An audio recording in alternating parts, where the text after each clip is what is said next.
E para continuar falando dos balanços dos bancos e como isso afeta os mercados e como isso pode ser uma indicação, um termômetro de como está a economia americana, eu converso com José Vitor Cassiolato, estrategista da Vitrix Capital. Meu caro, que bom falar com você. Faz tempo que eu não converso contigo, Cassiolato. Boa tarde. Qual a tua leitura dos números dos bancões americanos de hoje e de ontem, que a gente teve números também? Boa tarde. Boa tarde, Naka. O prazer é todo meu de falar com você aqui de novo. Desde o grande debate, né, que a gente teve junto. Então, putz, vai ser muito legal a gente estar nesse momento importante também aqui, comentando um pouco, né, do que esses resultados do banco, né, dos grandes bancos americanos significam, né, para os próximos resultados que estão por vir.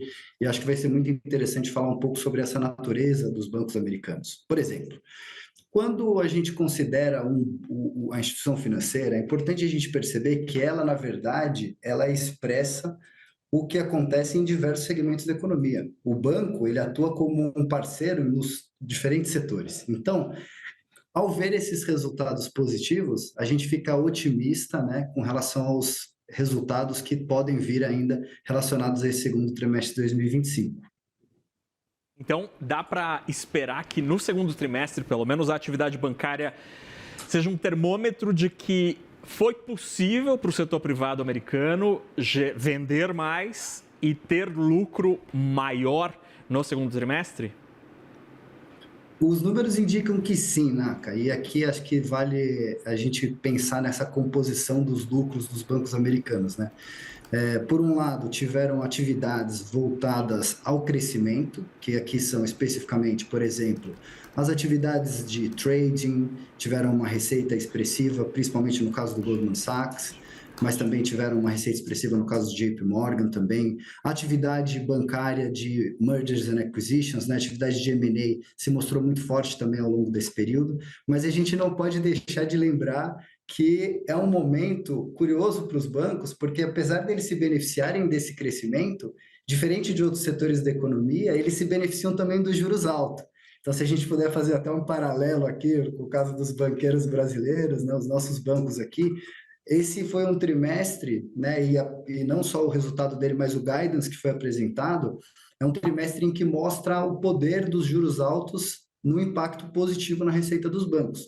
Se a gente for pegar, por exemplo, no caso do JP Morgan, né, que apresentou uma receita aí de 45 bi, mais da metade disso veio do Net Interest Income, que é justamente essa conta aí ligada aos juros, né? Então, bom a gente vê que no caso dos bancos americanos ali, eles estão se beneficiando um pouco do que as nossas instituições financeiras aqui no Brasil já se beneficiam há algum tempo, que é esse movimento de juros alto, justamente para incorporar isso no seu resultado.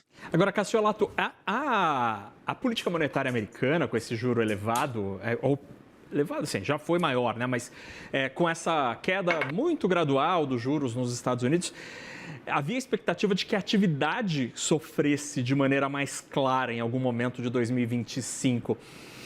Mas olhando pelo menos para os números dos bancos, que vieram positivos, do que a gente conheceu até agora, esse esfriamento não está rolando. Por quê? A economia, o que está mostrando, gerando tanta resiliência da atividade econômica nos Estados Unidos? Essa questão da atividade naquela é muito curiosa, porque se você for ver o primeiro trimestre desse ano, os Estados Unidos, na verdade, o PIB dele caiu 0,5%. Mas por que ele caiu 0,5%? Justamente porque as importações têm um efeito negativo no PIB. Foi uma antecipação muito grande de importações que foram realizadas antes de ter, vamos dizer assim, esse anúncio das tarifas. Então, houve, vamos dizer assim, uma antecipação da atividade econômica, que acho que explica boa parte, né, do movimento de crescimento dos Estados Unidos. Agora, é importante a gente lembrar que para o Fed, isso foi efetivamente comentado, né, o lado da atividade, mas o lado da inflação, ele pode vir, né, os Estados Unidos pode viver um momento em que haja uma inflação, mesmo que o crescimento comece a cair, por conta desses fatores tarifários, né, que a gente vem acompanhando. O CPI, por exemplo, dessa última de junho, né, ele apresentou um aumento em relação ao CPI de maio. possivelmente, né, indicando que o Federal Reserve deve postergar ainda mais a queda de juros. E aqui, voltando para o nosso anúncio, né, que são esses resultados dos bancos americanos, é importante a gente lembrar, boa parte da receita dele veio com esse movimento de alta de juros, né, e isso deve continuar assim por um período maior agora de tempo. No último trimestre, os bancos tiveram um resultado bom também, mas as preocupações com relação à atividade elas eram mais claras. Essa depressão, né, que a gente discute agora, né, que era esperada para esse ano, ela foi esperada para o ano passado também, foi esperada para o ano anterior, e ela vem rondando os mercados sem efetivamente se materializar, desde que o Fed tomou aquela medida mais drástica de subir a taxa de juros para conter a inflação da época da pandemia. Então, é um pouco dessa relação, né, da queda da atividade que não vem e da inflação que se mostra persistente, posicionando aí o segmento financeiro, né, de uma forma positiva. É engraçado, né? Porque a atividade tem surpreendido para cima, tanto lá na sede como aqui na lojinha, do mesmo jeito. Assim, o PIB tem sido melhor que se esperado nos dois países. Agora, olhando para o restante dos setores, né? Para os demais setores da economia americana, Cassiolato, qual que é a tua expectativa? Por exemplo, muito se fala que uma parte do consumidor americano ou mesmo o setor privado, as empresas, estariam adiando decisão de compra ou de investimento diante da incerteza maior gerado pelas tarifas. Será que outros setores, para além do bancário, como o varejo ou setores mais ligados à indústria de bens de capital, podem ter algum tipo de esfriamento na atividade diante de tantas incertezas? Assim, há um peso muito grande da incerteza macroeconômica, e aqui eu queria até incluir o segmento financeiro, né? Ele não está imune às tarifas que mudam da noite para o dia, e os outros setores também não, né? Você comentou aí especificamente o setor de varejo. Tem sido um setor que vem atuado bem. No caso do resultado dos bancos, a gente consegue ver isso, por exemplo, com o crescimento dos negócios ligados a esse setor, né? Por exemplo, crescimento da receita com cartões de crédito tem sido uma coisa que foi notável. Então, a ideia, né, é que a gente vai acompanhar aí, provavelmente ao longo das próximas semanas, um aquecimento, né, uma constatação desse aquecimento da economia, inclusive para outros setores. Eu acho que a grande dúvida e o que o investidor tem que estar atento é o que vai acontecer daqui para frente, né? Então, provavelmente um segundo trimestre de 2025 forte, mas com grandes incertezas ainda pela frente, riscos no cenário, sejam de origem geopolítica, seja de origem tarifária. Então, muitas mudanças acontecendo aí. Em geral, quando a gente encontra um cenário desse, sempre bom aproximar ele com cautela, entender bem quais que são os riscos que a gente está exposto. E acho que aqui, trazendo aqui um pouco para o setor financeiro novamente, ele traz um pouco dessa dinâmica, né? Quer dizer, se a taxa de juros permanece alta, ele tem um componente muito forte da sua receita que pode continuar bem, e se a atividade contrabalanceando, por exemplo, uma atividade econômica que venha a cair. E aqui, Naka, eu sei que você gosta muito, acompanha de perto, tem todo o segmento da inteligência artificial, né? Que aí acaba sendo uma dinâmica própria, uma coisa que anda pelas próprias pernas, parece meio que dissociada de todos esses outros ruídos.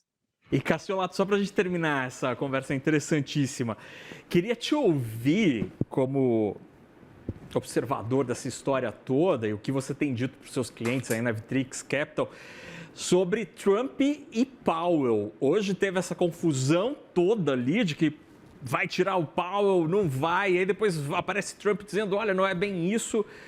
Como é que é a tua leitura sobre esta confusão de Donald Trump e Jerome Powell? Se algum outro país também ou não? Lembra até um outro que a gente conhece.